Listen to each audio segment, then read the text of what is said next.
Hey you guys, Jen here. We are going to do a three-part series on what is a vinyasa. Sometimes it's a little elusive in class. I'll make space for a vinyasa. And what does that exactly mean?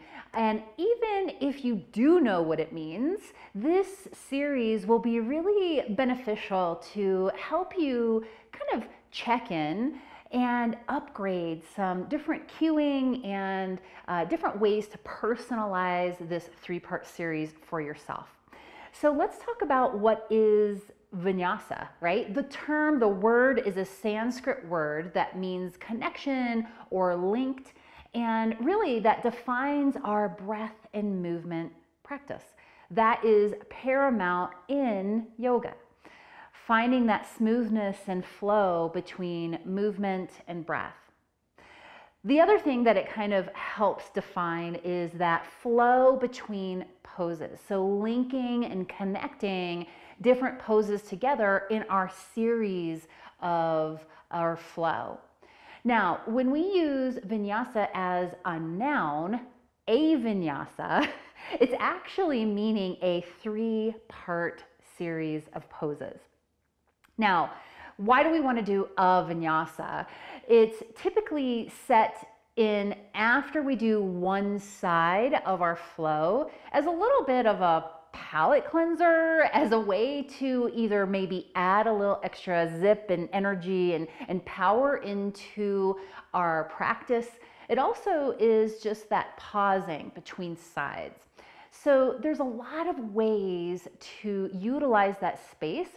And if you want to do a vinyasa, let's talk about how we can do it well. Now, the one thing that I want to talk about as far as just the overall energy with a vinyasa is integration. Now, that's a big reason why we're in class, is to integrate, to have this nice global integration through our body so that we can get stronger and we feel supported and connected. That's a big thing with our nervous system, and just kind of gaining that ability, that mobility, that stability that we want as we move through life. So, the first piece of our vinyasa that we're going to talk about today is plank. And I'm going to just show you what a vinyasa is so that we can kind of just get that foundation and we're all on that same page. So there's a couple of different ways that you can do a vinyasa. And the first one, I'm going to go ahead and turn around. The first one is on our knees. Now, a vinyasa is plank, either a cobra or up dog, and then moving into downward dog. So we typically start from downward dog. I'm going to show and demo a vinyasa on the knees. And then from here, we're going to lower all the way down. And this time I'm going to demo a cobra. So coming into that nice cobra, and then all the way down, pressing back up and into your downward dog. Now, if we were going to do a vinyasa on a plank on our feet, let me just show you what that would look like. And I'll do the up dog this time. So finding that nice full body plank, coming down to that chaturanga, and then up into upward dog. And then we're moving back into our downward dog. So why do we either do a knee version or a full body plank position? So really that's based on your body, your needs, and where you are in this practice, right? So very often we can pick up, as we're attuned to our body, we can pick up different ways that we compensate or we lose stability in certain parts of our body. So let me show you what that looks like. So if I'm in a full body plank, sometimes what that can look like is I lose that connection to my core. So my belly kind of drops, my tailbone lifts. The other thing I see is I'm kind of coming down with my head. I'm getting tired in the shoulders. So those are just two different ways that you could kind of help determine what variation is going to be best for you. And one variation might be really good for one day, another variation might be good for another day. That's kind of part of our practice of that self-discovery, right? Now, other things that might help you decide if you're going to lower to the knees or if you're going to stay in that full body plank is your body, right? So let's say you have a pattern of gripping in the neck, right? Stay in tune with your body. If you feel the neck starting to compensate, when you lower the load of a pose, very often you can give a little bit more attention, softening the neck, softening the jaw, and finding more of that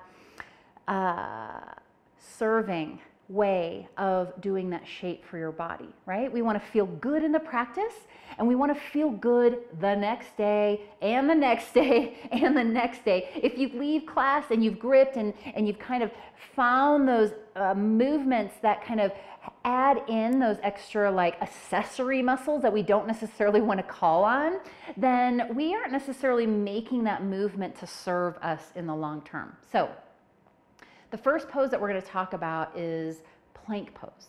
Now, I want to invite you to do this with me, and we're going to find an integration through lower body and upper body. Now, the core, that's where we really want to initiate movement. That's our foundation of support and strength.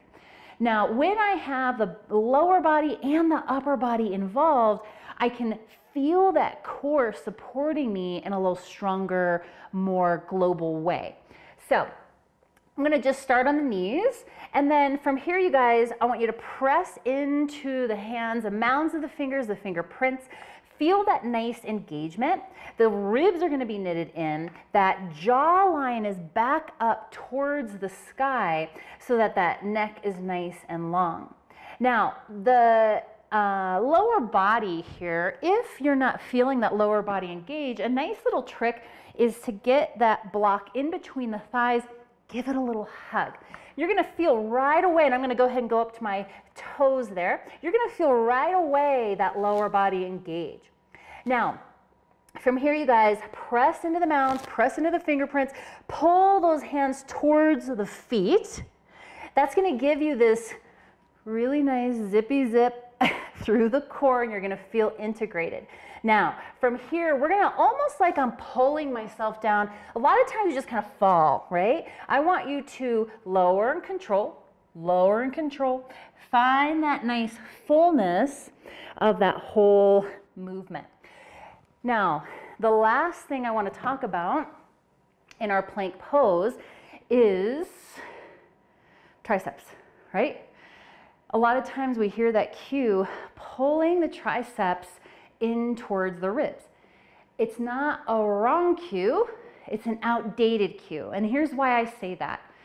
It works well for people who have tricep strength and capacity to control that movement to the floor or to chaturanga. We'll get there. But if we don't have that capacity in our triceps yet, we want to call on all the other supportive muscles throughout the shoulder girdle to help support us to get strong, right? So remember when I talked about kind of compensating in different ways? If I'm trying to use tricep strength and I'm not quite there, I'm going to start to compensate in other places. My friends who have some neck grippiness, jaw grippiness, that's typically what's going to start to kick in. And shoulders, you're asking a little too much out of that front of the shoulder. So from here, lower body, upper body, push in, jawline back, hug the hands towards the feet. The cue I like to use is let the elbows do what they're gonna do. Kick in all of that support so that you own that whole range of motion. So there you go. Part one of our 3-part series. Enjoy.